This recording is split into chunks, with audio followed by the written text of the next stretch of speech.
The following is a presentation of 912 Sports.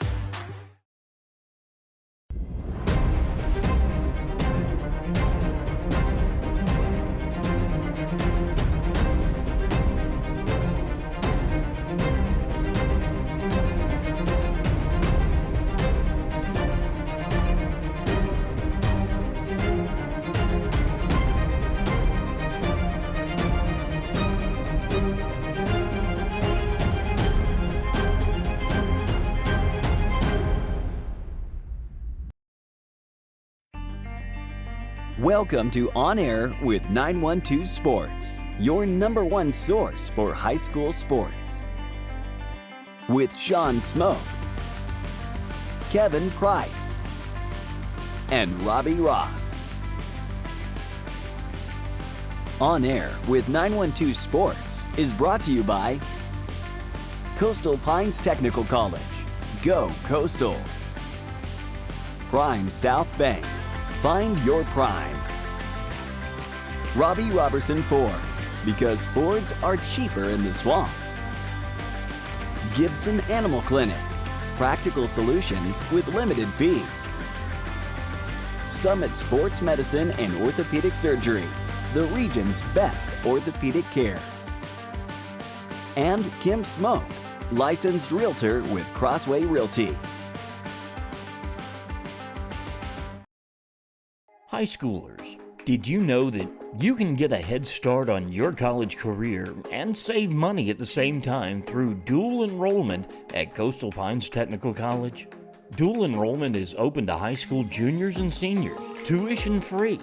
Talk to your high school counselor or visit coastalpines.edu for more information. Coastal Pines Technical College, an equal opportunity institution. Go Coastal. It makes sense Prime South Bank would have a great mobile app. Nobody is as mobile as our customers. For a century, they've chased dreams, followed their hearts, took the road less taken, made a new path, taken leaps of faith. At Prime South, offering the latest digital banking, secure pay apps, and new online lending is part of a mobile tradition that goes way back. Life is mobile. So is Prime South. Find your Prime. Member FDIC. Hello everybody, I'm Kevin Price for On Air with 912 Sports. My first assignment of the 2022 high school football season was out at Glenn County Stadium this past Friday night as the Brunswick High School Pirates opened the season against Andrew Jackson out of Jacksonville, Florida. The Pirates won the game 23-13. It was the first game on the new field turf at Glenn County Stadium, first regular season game. Glenn Academy played a preseason scrimmage the week before, and also it was the first victory for first-year BHS head coach Garrett Grady as a head coach. Now, the Pirates never trailed in the ball game. They jumped out to a 7-0 lead. Andrew Jackson did tie it up briefly in the first quarter at 7-7, but Brunswick added another touchdown and a field goal before halftime to stretch their lead to 16-7. The Pirates also scored on their opening drive of the second half to extend their lead to 23-7. Andrew Jackson did add a second half touchdown to get within 23-13, but never got any closer. The penalties, some first game mistakes, a couple of turnovers, both in the red zone, both interceptions, one in the end zone, one in the goal line, really prevented the Pirates from winning this game by a wider margin. But all in all, you could see the potential for this BHS team to have another great season here on the high school gridiron. But the BHS defense looked pretty good tonight long, held Andrew Jackson to 200 yards of total offense, really did a good job of keeping the field position in BHS's favor. Speaking of field position, they backed them up on the goal line after one of those early interceptions at the 1 yard line, kept Andrew Jackson pinned up. That resulted in the Tigers punting from their own end zone. A short punt was fielded by Jaden Drayton on the bounce at the 20-yard line, and he shot right down the Andrew Jackson sideline for a 21 yard touchdown return to get the Pirates off and running in the 2022 season. And Jaden Drayton also caught a 35-yard touchdown pass from new BHS starting quarterback, a junior J.R. Elkins, also in that ball game. So Jaden Drayton with 2 touchdowns. J.R. Elkins did show a strong arm at times and good passing ability for the Pirates. Did have those red zone interceptions that certainly he'll learn from. Some other bright spots for the Pirates were the play of Kayshawn Thomas along the defensive front, the big nose tackle who's headed to Wake Forest after his senior season. A couple of other guys really stood out for the BHS defense. Jordan Jimerson had a sack. Lionel Twitty played good at linebacker. He was really locked in practice all week from what I understand. Some other guys, Keon Leggett played good in the secondary. Ivan Johnson also had a good game in the secondary. Speaking of Ivan Johnson, we're going to see him on offense, it looks like, this year as well. He led BHS in the rushing category with over 81 yards rushing. Another promising young back for the Pirates, William Heck,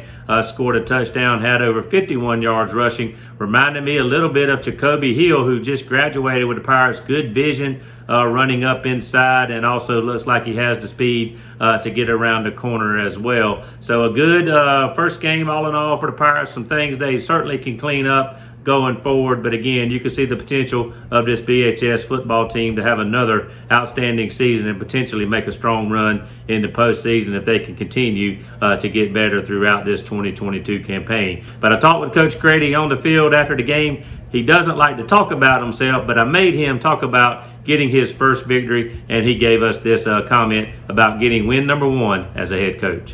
Man, it feels great, talking to the guys, and something that I always heard at Valdosta State was you can't win them all until you win the first one. And that's what our guys did. They came out here and we got the first one taken care of, and I'm very pleased with the effort these guys did. There's a lot of mistakes that we can clean up, but I'm very happy. And it just goes to show about work ethic and what you can do if you follow your dreams and make an impact in a positive way on these young guys. And that's what I'm here for. And tonight's special. It was very special. All right, so the Pirates are 1-0 on the season. Grady gets his first victory in his opening game as a head coach. Now the Pirates will be back between the bricks tomorrow night, Friday night, 7:30 p.m. kickoff against the Camden County Wildcats, who will come just north to take on the Pirates, their longtime rivals. Lord willing, I'll be there, and I'll be back next week to report on the matchup. For On Air with 912 Sports, I'm Kevin Price. Play it loud and rev it up. Robbie Robertson's got trucks built for tough. Make your way to Robbie Robertson Ford in Waycross, where the deals are bigger than ever. Looking for a stylish midsize car, a spacious SUV, or a truck that performs at work and play? Robbie Robertson wants your vehicle and is paying top dollar. Now is the time to buy. Fords are cheaper in the swamp. At Summit Sports Medicine and Orthopedic Surgery, you don't have to be an athlete to get the region's best orthopedic care. Our board-certified orthopedic surgeons and physicians treat injuries and conditions that affect just about any joint or bone in your body. Plus, we're backed by the support of Southeast Georgia Health System. From fracture repair to joint replacement, Summit Sports Medicine and Orthopedic Surgery will get you moving again. Call 1-855-ASK-SGHS. That's 1-855-275-7447 or visit sghs.org/summit. Robbie Ross for the Ross Report. Week 1 of the high school football season for 2022 was a good one with some surprises, some fantastic finishes, and some games that went just as we predicted. Let's get started. Our game of the week for 912 Sports was Charlton at Jeff Davis. Charlton County went on the road to Hazelhurst and got that win 20-14. Big win for Charlton County to start the year. Ware at Appling, another one of our games of the week, canceled. Decided not to be played on Saturday, so that one will go down as a no contest. Bacon County at Lanier. Lanier wins that one 12-7. In that ball game, Wayne County goes on the road to open the J-Bo Shaw era at Wayne County and wins 34-12 over Bradwell. Brantley County hosts Atkinson County in a game that was delayed by about 15 to 20 minutes by rain. Nothing huge, certainly not the largest rain delay of the night. We'll get to in a moment. Brantley County wins to open the season 34-6. Brunswick gets a win.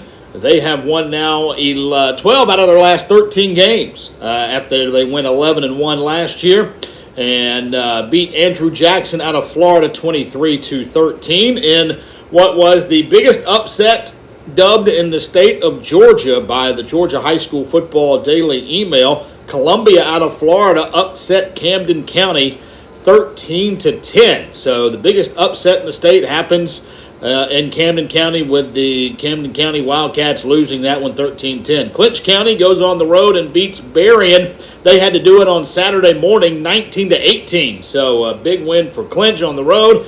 Coffee goes to Tifton and decimates Tift County 55-7. Richmond Hill opens up the season at home. They had about a 30-minute delay, starting at 8 o'clock instead of 7:30. They beat Effingham County 14-0. Frederica had the longest delay of the night that finished on Friday. They did not kick off in Thomasville against the Brookwood School until about 10:30 Friday night, but Brookwood defeated Frederica 41-12. Glenn, in the most exciting finish of the night, defeated Statesboro 43-42. Glenn needed 2 fourth-quarter touchdowns, and then they did the old oop-de-oop LSU extra point play to win it in overtime, 43-42. Liberty County defeated Southeast Bullock on Thursday night, 33-29. Long County fell to Toombs County 21-0. It was McIntosh County Academy over Johnson of Savannah 20-12. Also on Thursday night, New Hampstead defeated May River 47-27. And Vidalia in a win against South Effingham 21-14. So exciting week 1. Look forward to week 2 coming up. Back to you, Sean and KP on 912 Sports.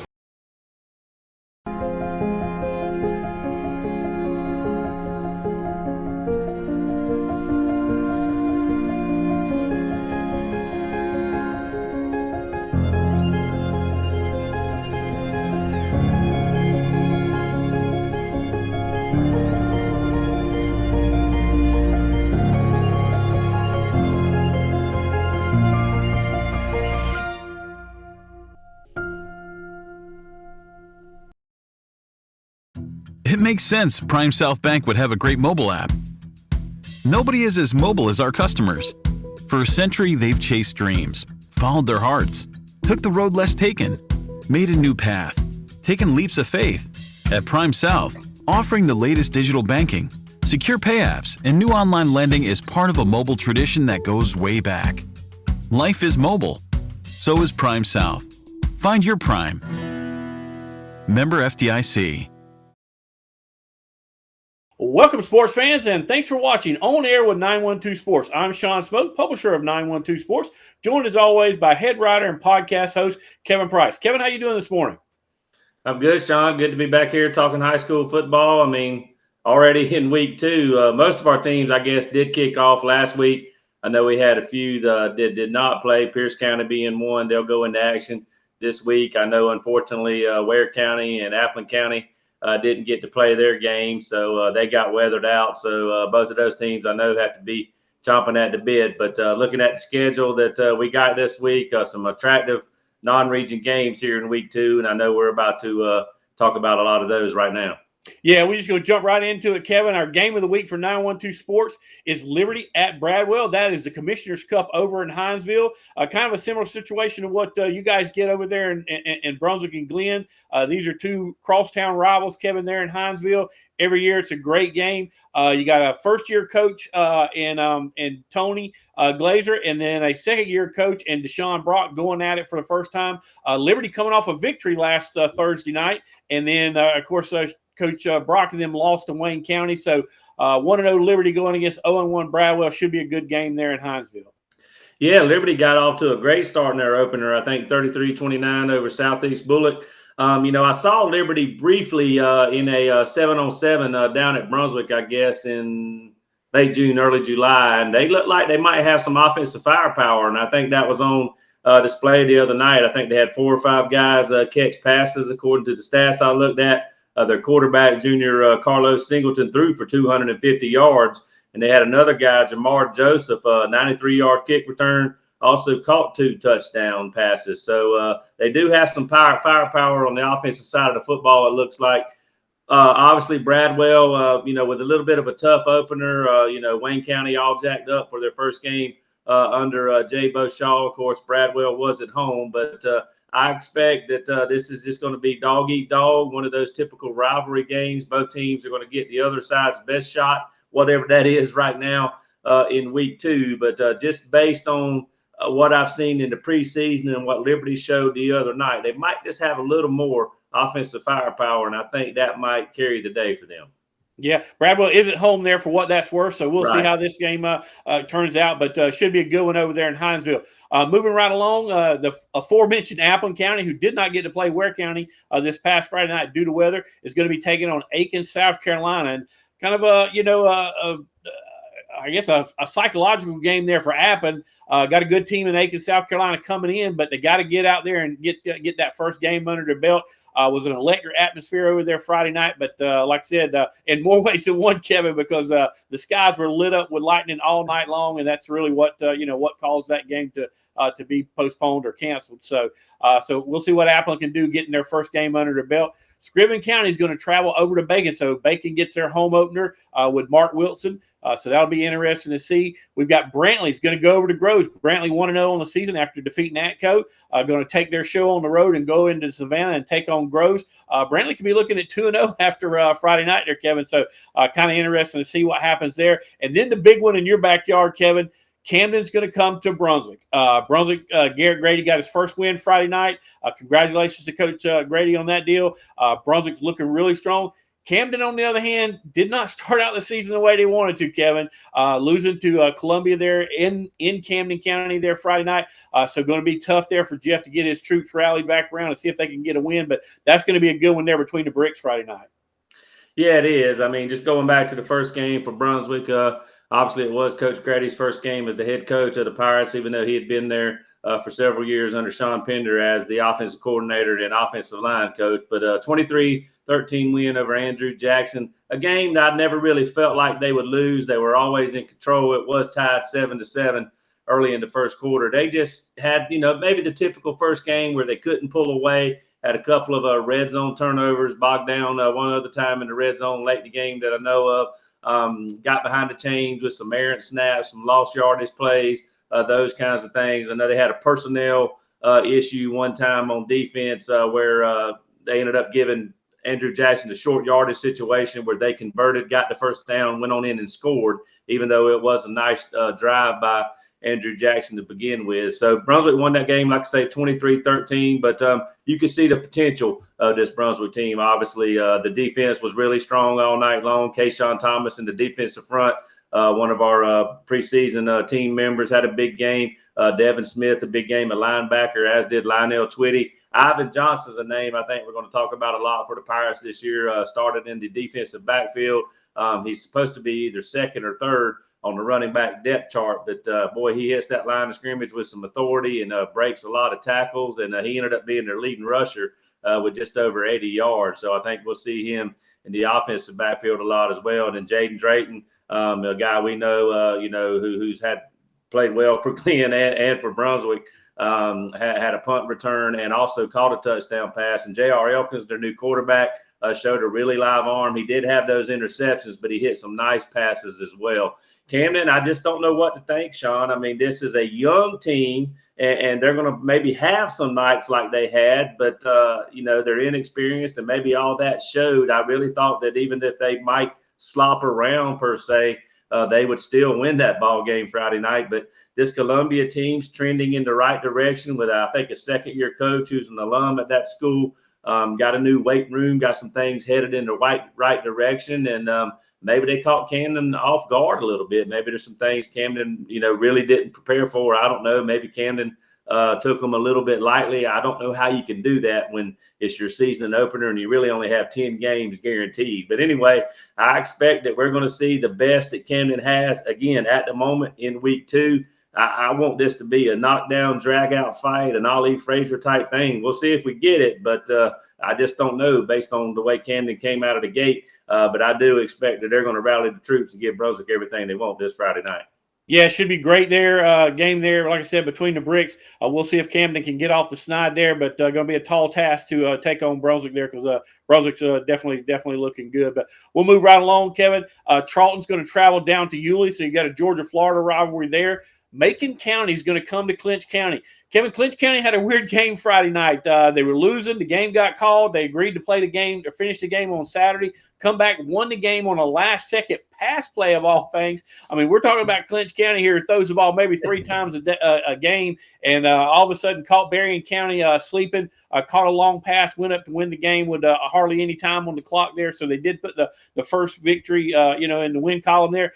But Macon County, no slouch, Kevin. I think these are definitely 2 playoff teams there in that single A division. So should be a good one there over in Homerville come Friday night.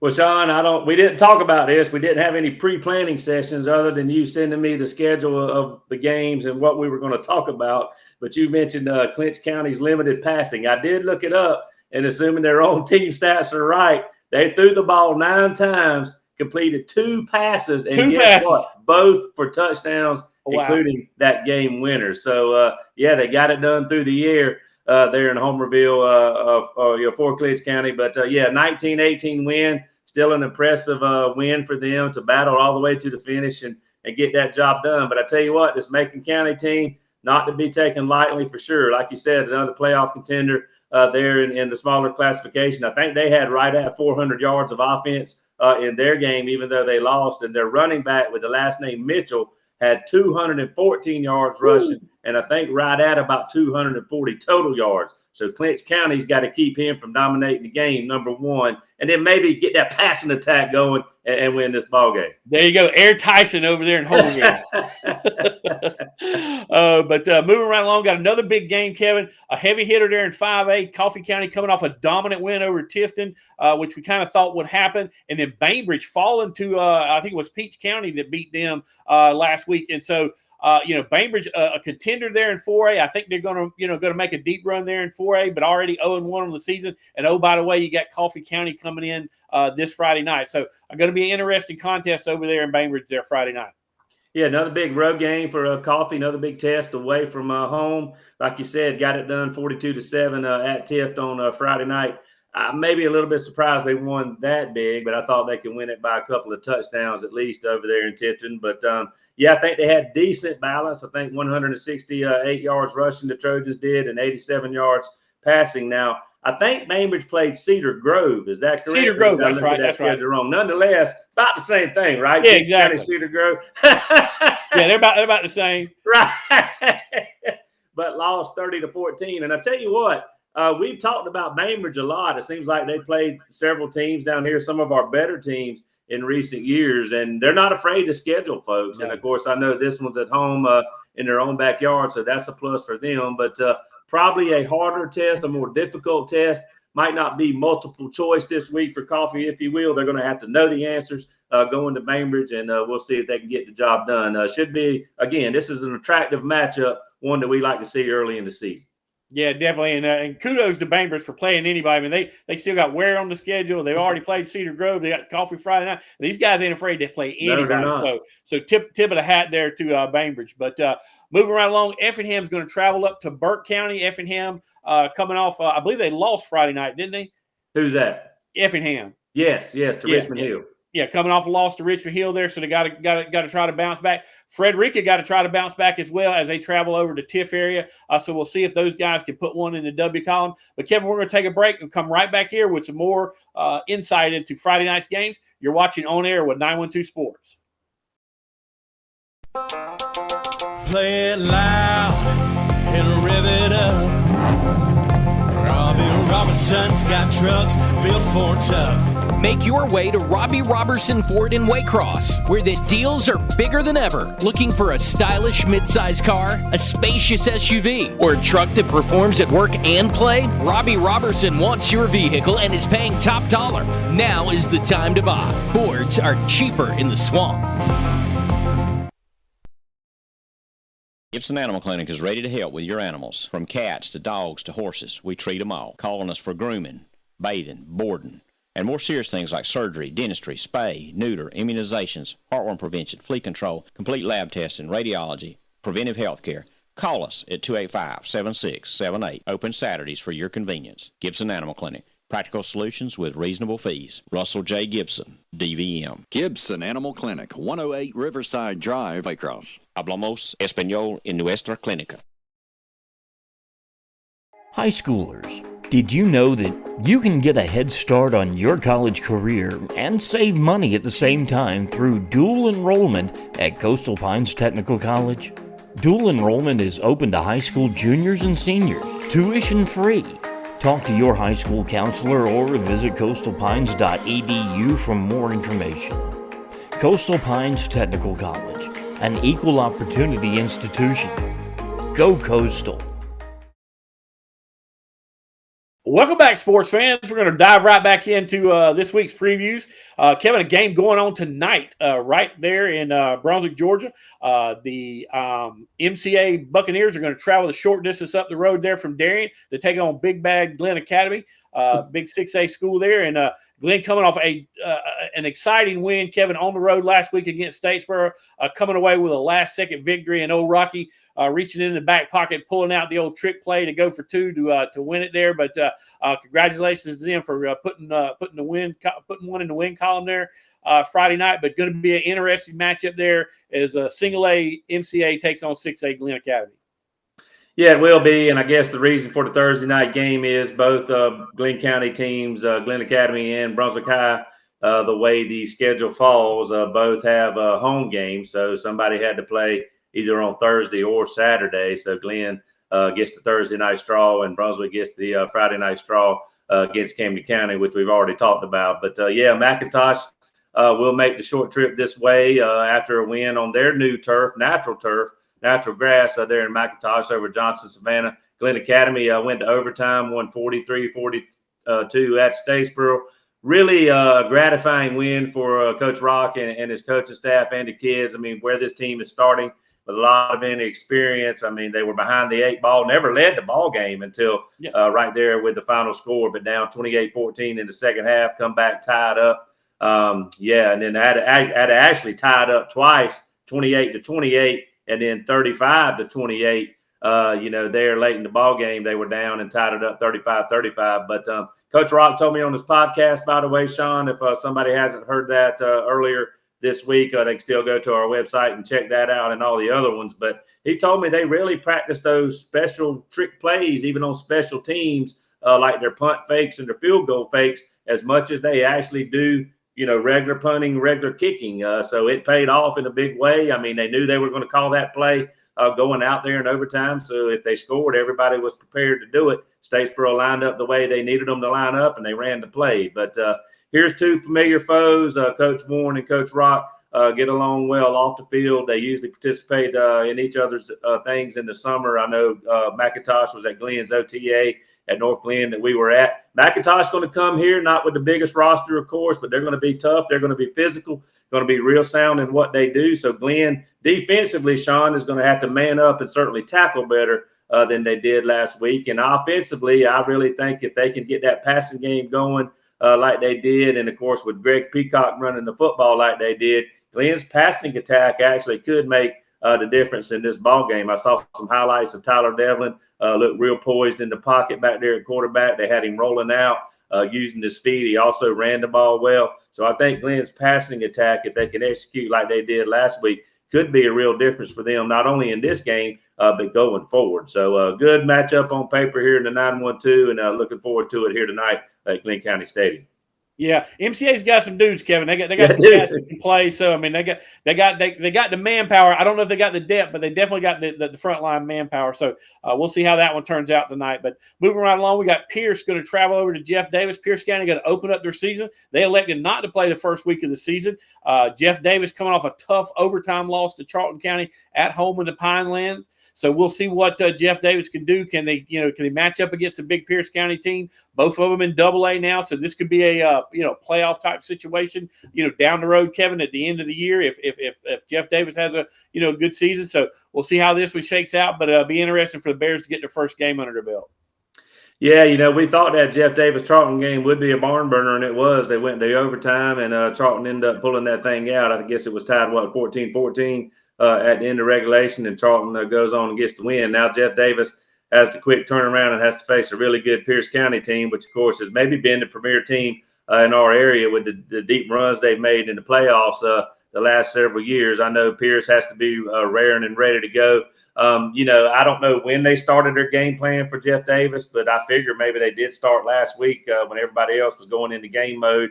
They could go into game mode and start looking at an opponent as well. So that might pay dividends for them. But, of course, the key for Jeff Davis, I think will be the key for anybody when you line up against Pierce County. You got to stop the quarterback who's really a running back. That's DJ Bell.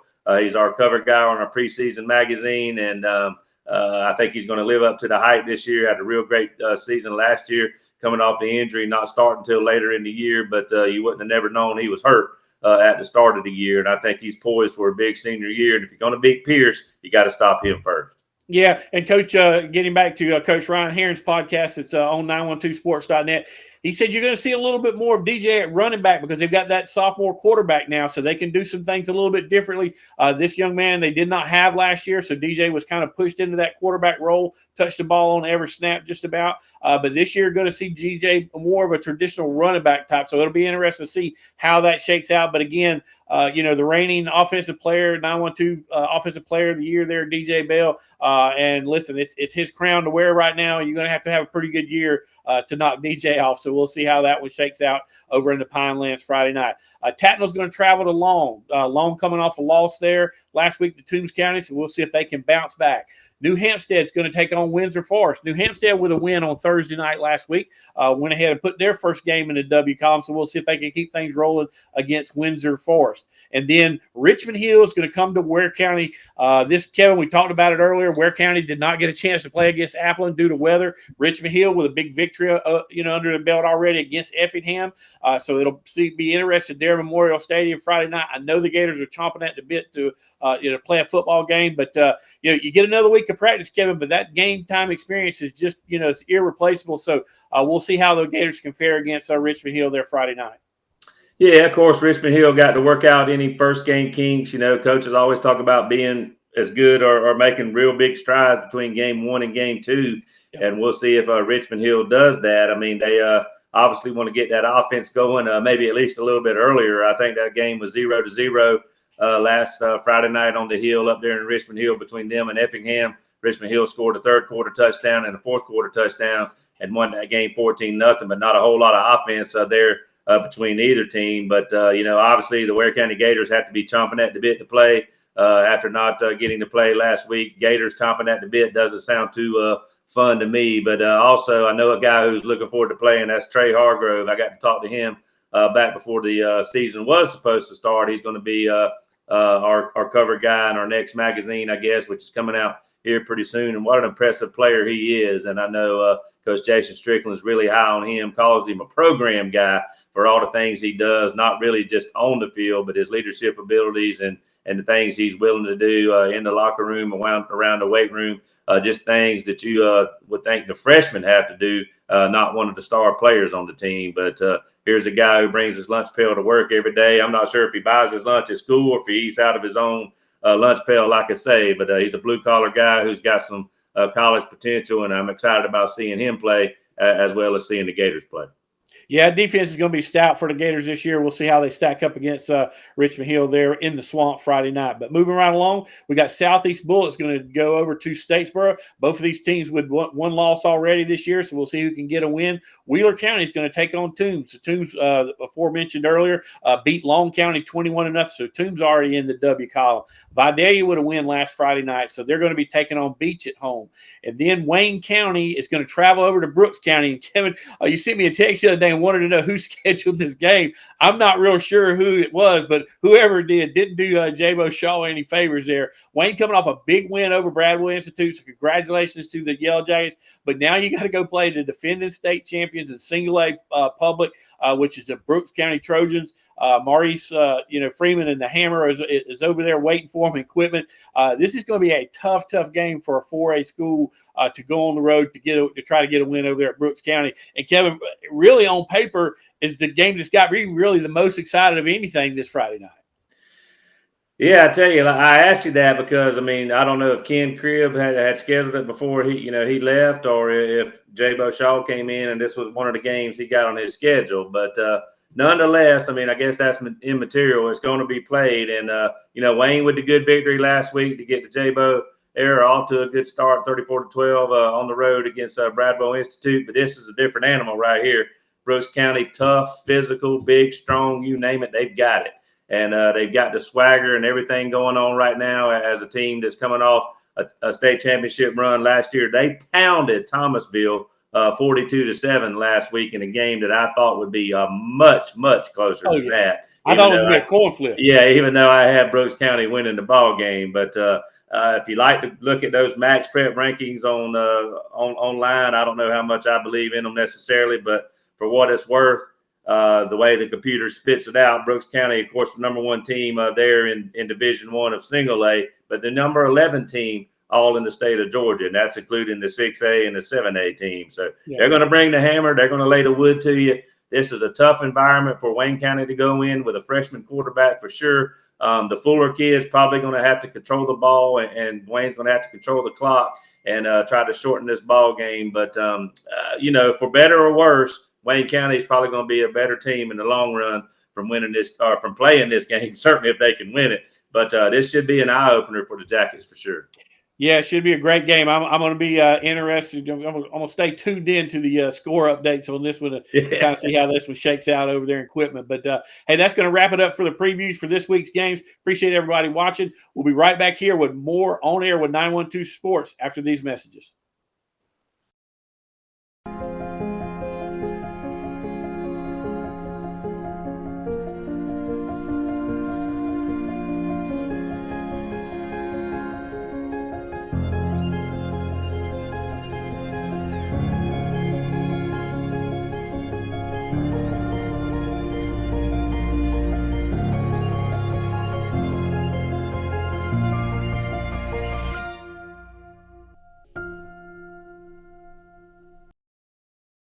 At Summit Sports Medicine and Orthopedic Surgery, you don't have to be an athlete to get the region's best orthopedic care. Our board-certified orthopedic surgeons and physicians treat injuries and conditions that affect just about any joint or bone in your body. Plus, we're backed by the support of Southeast Georgia Health System. From fracture repair to joint replacement, Summit Sports Medicine and Orthopedic Surgery will get you moving again. Call 1-855-ASK-SGHS. That's 1-855-275-7447 or visit sghs.org/summit.